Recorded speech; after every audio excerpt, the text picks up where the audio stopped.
Խազությունը ուժեղ Հայաստան դաշինքի առաջին համար Նարեկ Կարապետյանին անձեռնմխելիությունից զրկելու վերաբերյալ նոր միջնորդություն է ներկայացրել կենտրոնական ընտրական հանձնաժողով, հայտնել է Արամ Վարդևանյանը։ ԿԸՀ-ն իր մասով միջնորդությունը քննելու է այսօր ժամը 17-ին։ Հիմա պատկերացրեք 15:00-ին Նարեկ Կարապետյանը ձեռք է բերելու падգամավորի կարգավիճակ, այսինքն ունենալու է այլևս անձեռնմխելիության ամենաբարձր աստիճանը, բայց կենտրոնական ընտրական հանձնաժողովը իր վերաբերյալ միջնորդություն պետք է քննության առարկա դարձնի։ Ինչ է լինելու դրա ճակատագիրը, հերթական քաղաքական, հետապնդման, միջամտության, ամեն կերպ, որ Նարեկ Կարապետյանի գործունեությանը միջամտեն, խոչընդոտեն, գիտեք, սա մեղմ ասած իրավունքի նկատմամբ ծաղր է։ Վարդևանյանի խոսքով նույն տրամաբանությամբ նման միջնորդություն նախկինում արդեն ներկայացվել եւ վերադարձվել էր, քանի որ հարցը այլևս կենտրոնական ընտրական հանձնաժողովի իրավասության տիրույթում չէր։ Դաշինքի ներկայացուցիչը նշել է, որ տեղեկություն չունի, թե Նարեկ Կարապետյանի վերաբերյալ ինչ քրեական վարույթ կա։ Վարդևանյանը նաեւ անդրադարձել է Դավիթ Ղազինյանի գործին, նշելով, որ իրավապահ մարմինները իմանալով, որ նա այսօր ստանալու է падգամավորի կարգավիճակ, գործը ռեկորդային արագությամբ ուղարկել են դատարան։ Դատախազությունը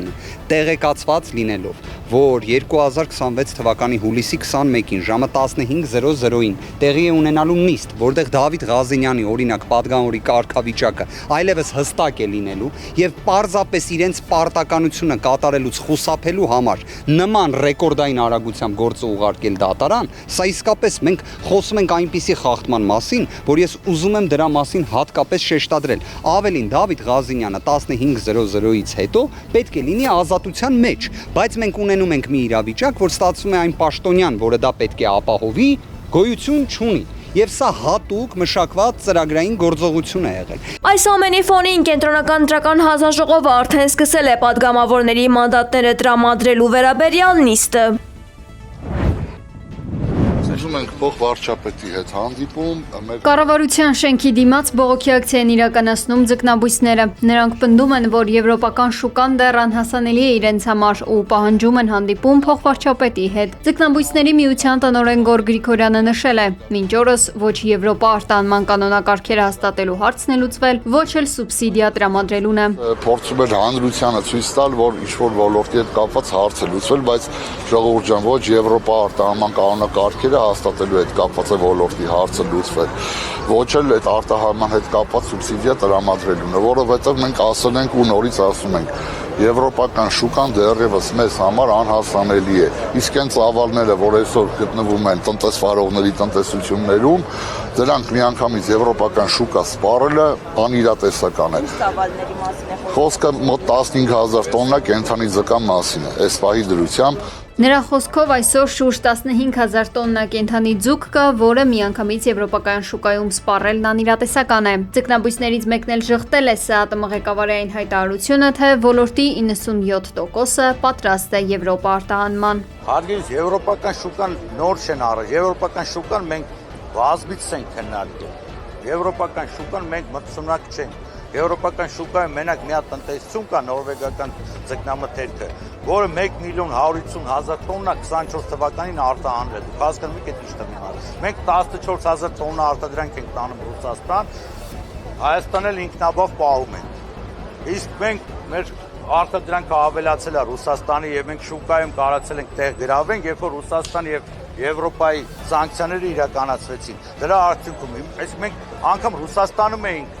զորով մրցակցում նմանատիպ երկրների հետ։ Մենք այսօր տանենք իրանց տան մեջ կարանք մրցակցենք, ոնց եք պատկերացնում։ Էկոնոմիկայի նախարարությունը հուլիսի 24-ին ձուկ եւ ձկնամթերք արտադրողներին հրավիրել է մասնակցելու առցանց իրազեկման միջոցառման, որ ծանոթացնեն Հայաստանից Եվրոպական միություն ձկան եւ ձկնամթերքի արտահանման կառավարության սահմանած ընթացակարգերին։ Սա հայտնի է դարձել բողոքի ակցիայից հետո։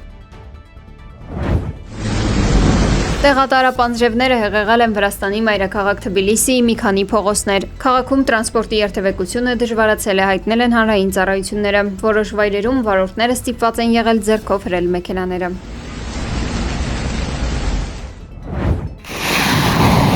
Իրանը հզոր հարվածներ է հասցրել ԱՄՆ ռազմաբազաներին, հարվածների հետևանքով զոհվել է 2 ամերիկացի զինծառայող։ Իսլամական հեղափոխության պահապանների կորպուսի տվյալներով հրթիռներով եւ ԱԹՍ-ներով հարվածների հետևանքով խոցվել է Մուհարակ քաղաքի ամերիկյան ռադիոտեղորոշիչ կայանը եւ Ռիֆա քաղաքի Պատրիոտ հակաօդային պաշտպանության համակարգը, որը գտնվում է Բահրեյնում։ Իրանական Շիրազ քաղաքում մի քանի պայթյուն է որոտացել։ Հարվածի թիրախում է հայտնվել քաղաքի խոշորագույն թաղամասերից մեկը։ Այս ֆոնին Կատարը, Եգիպտոսը, Պակիստանը եւ տարածաշրջանային այլ միջնորդներ ԱՄՆ-ին եւ Իրանին 10-օրյա հրադադարի առաջարկ են ներկայացրել, հաղորդել է Axios գործակալությունը։ Լիբանանի նախագահ Ժոզեֆ Աունը Վաշինգտոնում է, նա պատմական հանդիպում կունենա ԱՄՆ նախագահ Դոնալդ Թրամփի եւ պետքարտուղար Մարկո Ռուբիոյի հետ։ Բանակցությունների առանցքում հարավային Լիբանանի անվտանգային պայմանավորվածություններն ու Լիբանանի կառավարության վերահսկողության ամրապնդումն են։ ԱՄՆ պետքարտուղար Մարկո Ռուբիոն հայտարարել է, որ Միացյալ Նահանգները ցանկանում է, որ երկրում անվտանգության միակ պատասխանատու մարմինը լինի բացառապես Լիբանանի կառավարությունը։ Ռուսաստանի նախագահի մամուլի քարտուղար Դմիտրի Պեսկովը հայտնել է, որ Վլադիմիր Պուտինի եւ Մեծ Բրիտանիայի նոր վարչապետի միջև առայժմ որևէ շփում չի նախատեսվել։ Ռուսաստանը հույսեր չի փայփայում, որ Մոսկվայի եւ Լոնդոնի հարաբերությունները կբարելավեն նոր վարչապետ Էնդի Բերնհեմի պաշտոնը ստանձնելով, հայտարարել է Պեսկովը։ Էնդի Բերնհեմը հուլիսի 20-ից է սկսել իր պաշտոնավարումը որպես Մեծ Բրիտանիայի վարչապետ։